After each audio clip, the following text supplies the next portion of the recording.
Hello friends. 100 crore रुपए of Swachh Bharat mission fund unused in Haryana.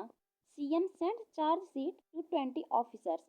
आज हम जिस खबर पर बात करने वाले हैं वो हरियाणा से जुड़ी हुई है। आप सब जानते हैं कि हमारी भारत सरकार ने स्वच्छ भारत मिशन चलाया हुआ था। सरकार ने 100 करोड़ रुपए दिए लेकिन एक भी रुपया जमीन पर नहीं दिखा। आखिर पैसा गया तो गया कहाँ? शौचालय नहीं, गंदगी हर तरफ है और फाइलों में पड़ा है 100 करोड़ रुपया। आखिर खामियाजा कौन भुगत रहा है?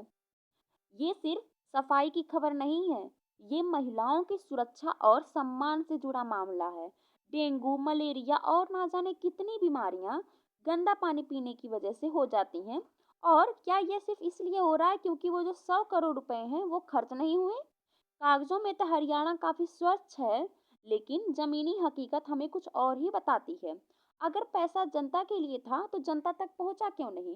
जनता ये सवाल पूछती है, लेकिन आप सवाल किससे पूछेंगे आपको यही नहीं पता, क्योंकि हमारी सरकारें सुनती ही कहाँ हैं।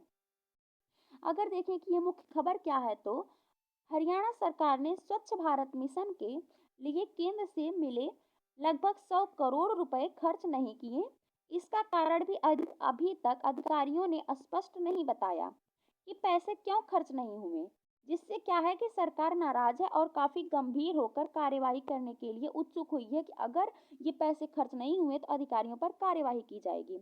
आप हरियाणा की ये जमीनी हालत देख सकते हैं कि वहां पर कैसी हालत है। स्वच्छ भारत मिशन के तहत 100 करोड़ रुपए मिले थे, उसके बावजूद अगर देखें कि क्या हुआ है, तो 100 करोड़ रुपए से ज्यादा की राशि स्वच्छ भारत मिशन के तहत खर्च नहीं हुई। मुख्यमंत्री नायब सिंह सैनी और शहरी स्थानीय निकाय मंत्री विपुल गोयल ने इस पर कड़ी कार्रवाई की है। हालांकि हम सब जानते हैं कि हमारी सरकारें, पहले उन्हें कोई ध्यान नहीं होता कि हमारे राज्य हमारे जिले में क्या हो रहा है। जब कोई घटना होती है या ये चीजें न्यूज में आ जाती हैं, तब वो कार्रवाई के लिए उत्सुक हो जाते हैं कि घट क्यों क्यों नहीं हुआ कार्य, अब इस पर कार्रवाई की जाएगी। कुल 20 अधिकारियों को चार्जशीट जारी की गई है। कार्यवाही करने के लिए औपचारिक शिकायत को चार्जशीट कहते हैं। यह चार्जशीट इसीलिए जारी की गई है ताकि जो औपचारिक कार्यवाही है वो की जा सके।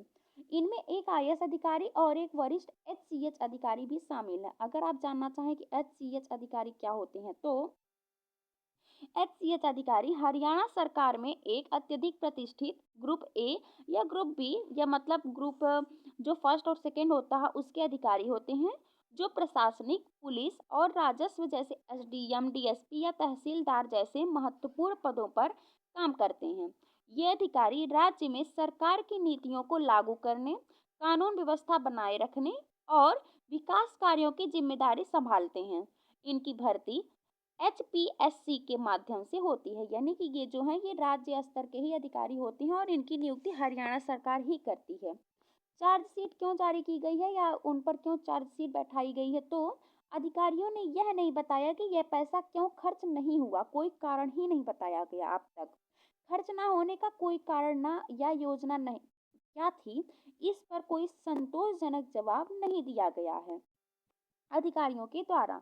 इसलिए सरकार ने उन पर जिम्मेदारी से लापरवाही का आरोप लगाते हुए चार्जशीट जारी की है। मुख्य नाम जिन अधिकारियों पर ये चार्जशीट जारी की गई है, अगर बात करें उन कौन कौन से अधिकारी हैं, तो पहले तो जयदीप कुमार जो कि आईएएस ऑफिसर हैं, स्वच्छ भारत मिशन के राज्य मिशन डायरेक्टर थे, उन्हें पद से हटा दिया गया है।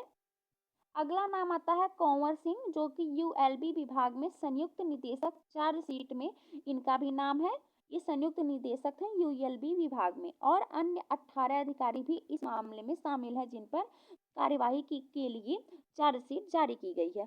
अगर आप जानना चाहें कि यूएलबी विभाग क्या होता है, तो यूएलबी का मतलब है अर्बन लोकल बॉडी, यानी शहरी स्थानीय निकाय। ये शहरों और कस्बों के प्रशासन के लिए जिम्मेदार स्थानीय सरकारी संस्थाएं होती हैं, जैसे नगर निगम, नगर पालिका और नगर पंचायत। इन्हें 74वें संविधान संशोधन अधिनियम 1992 द्वारा संवैधानिक दर्जा प्राप्त है, जो स्थानीय निवासियों की जरूरतों, पानी, सफाई, सड़कों को पूरा करने का काम करते हैं। और ये अधिकारी इतने ज़्यादा लापरवाह हैं कि जनता की कोई खबर ही नहीं है इन्हें। संपूर्ण बजट जानकारी अगर देखें, तो हरियाणा को 2025 के लिए स्वच्छ भारत मिशन में कुल 342 करोड़ रुपए मिले थे, लेकिन 100 करोड़ रुपए से ज्यादा हिस्से का खर्च ही नहीं हुआ और इसके बावजूद अधिकारी कोई जवाब ही नहीं दे रहे हैं कि ये पैसे खर्च क्यों नहीं हुए। स्वच्छ भारत मिशन पर बात करें तो स्वच्छ भारत मिशन का उद्देश्य है खुले में शौच को बंद करना। इसके तहत सबके घर में शौचालय बनाने के लिए सरकार ने पैसे भी दिए हैं। शौचालय बनाने और साफ सफाई को बढ़ाना, ये स्वच्छ भारत मिशन का उद्देश्य था।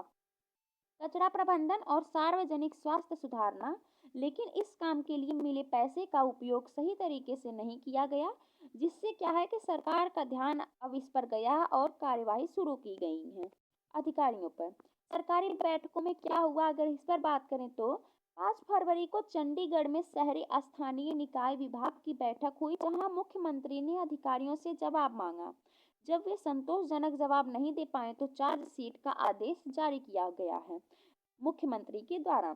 जनता पर इसका क्या प्रभाव पड़ेगा? इतनी लापरवाही हुई है अधिकारियों के द्वारा, तो जनता पर इसका क्या प्रभाव पड़ेगा?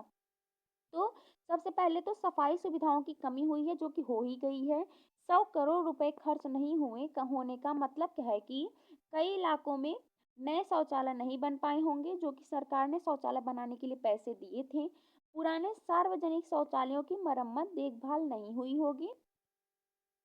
झुग्गी झोपड़ी और ग्रामीण इलाकों में लोगों को खुले में शौच करने के लिए मजबूर होना पड़ा होगा, क्योंकि पैसे उन तक पहुंचे ही नहीं, उनका शौचालय बना ही नहीं। इसका सीधा असर गरीब महिलाओं, बुजुर्ग और बच्चों पर पड़ा है। स्वास्थ्य पर असर अगर बात करें स्वास्थ्य की, तो सफाई का काम रुकने या धीमे होने से डायरिया, टाइफाइड, डेंगू, मलेरिया जैसी बीमारियों का खतरा बढ़ा है। गंदे पानी और कचरे संक्रमण फैलने की संभावना भी बढ़ी है। यानी सरकार ने पैसा नहीं खर्च किया, लेकिन जनता ने बीमारी की कीमत जरूर चुकाई होगी। महिलाओं की सुरक्षा और गरिमा पर काफी असर पड़ेगा, क्योंकि हम सब जानते हैं कि हमारे देश में पुरुष तो कहीं भी शौच कर लेते हैं, लेकिन महिलाओं की सुरक्षा के लिए काफी गंभीर घटना हो सकती है। ये काफी चिंताजनक है कि पैसे महिलाओं घरों तक पहुंचे ही नहीं और महिलाएं आज भी बाहर शौच के लिए जाती हैं। शौचालय न होने से महिलाओं को अंधेरे में बाहर जाना पड़ता है, असुरक्षा और शर्मिंदगी झेलनी पड़ती है। स्वच्छ भारत मिशन का एक बड़ा उद्देश्य महिलाओं की गरिमा को सुरक्षित रखना और उन्हें गरिमापूर्ण जीवन देना था, लेकिन यह अधिकारियों की वजह से अधूरा रह गया। इसलिए अधिकारियों पर चार्जशीट जारी की गई है। जनता का भरोसा भी इससे काफी टूटा है सरकार पर। जो जनता का भरोसा था वो टूटेगा, क्योंकि जनता तक पैसा जो है वो पहुंचा ही नहीं। केंद्र सरकार ने पैसा भेजा, राज्य के अधिकारियों ने उससे इस्तेमाल ही नहीं किया। इससे लोगों में ये भावना बनी कि योजनाएं कागज पर हैं, जमीन पर नहीं, क्योंकि पैसे तो उन तक पहुंचे ही नहीं। जो योजनाएं बनाई गई वो तो उन तक पहुंची ही नहीं। सफाई कार्यों का क्या प्रभाव पड़ेगा अगर इस पर बात करें तो कचरा प्रबंधन सिस्टम कमजोर होगा, क्योंकि 100 करोड़ रुपए में डोर टू डोर कूड़ा कलेक्शन, कचरा मतलब उठाना, कचरा छटाई यानी कि गीला कचरा अलग करना और सूखा कचरा अलग करना, कचरा प्रोसेसिंग यूनिट आदि कम काम होने थे। लेकिन ये सब कैसे होंगे? लेकिन पैसा नहीं लगा तो कचरा सड़कों पर होगा, खाली प्लॉट में भरा जाएगा, नालों में जमा होता रहा और आज भी हो रहा है, क्योंकि पैसे पूरी तरह यूज ही नहीं हुए हैं। स्वच्छता कर्मियों पर प्रभाव पड़ेगा क्या? तो संसाधन नहीं मिले, मशीनें, गाड़ियां, सुरक्षा उपकरण नहीं खरीदे गए। बेचारे गरीब जो कि इन जो जॉब है इनमें काम कर रहे होंगे, उनके जीवन पे कितना बड़ा खतरा है कि उन्हें सही चीजें, सही उपकरण, सुरक्षा की व्यवस्था की ही नहीं गई। वो ऐसे ही ऐसी गंदगियों को साफ कर रहे होंगे, जिसका परिणाम क्या होगा कि सफाई कर्मचारी कम संसाधन में ज्यादा काम करने को मजबूर होंगे और उनकी सुरक्षा और स्वास्थ्य को खतरा होगा। वो भी इस गंदगी में काम करेंगे तो बीमार पड़ेंगे। सरकार की कार्यवाही का क्या मतलब है अगर इस पर बात करें तो 20 अधिकारियों को चार्जशीट भेजना यह दिखाता है कि सरकार अब जवाबदेही तय करना चाहती है। उन अधिकारियों से सवाल पूछना चाहती है कि पैसे कहाँ गए। अगर यह कार्यवाही सिर्फ कागजी नहीं रही तो रुका हुआ पैसा इस्तेमाल हो सकता है, सफाई कामों में तेजी हो सकती है। लेकिन अगर कार्यवाही ढीली पड़ी तो जनता को फिर से नुकसान होगा, वही सिस्टम होगा, वही लापरवाही होगी। जनता कैसे विश्वास करेगी सरकार पर? ठीक है, आगे बात तो आज के लिए इतना ही। उम्मीद है आपको जो समझाया गया वो समझ में आया होगा। Thank you.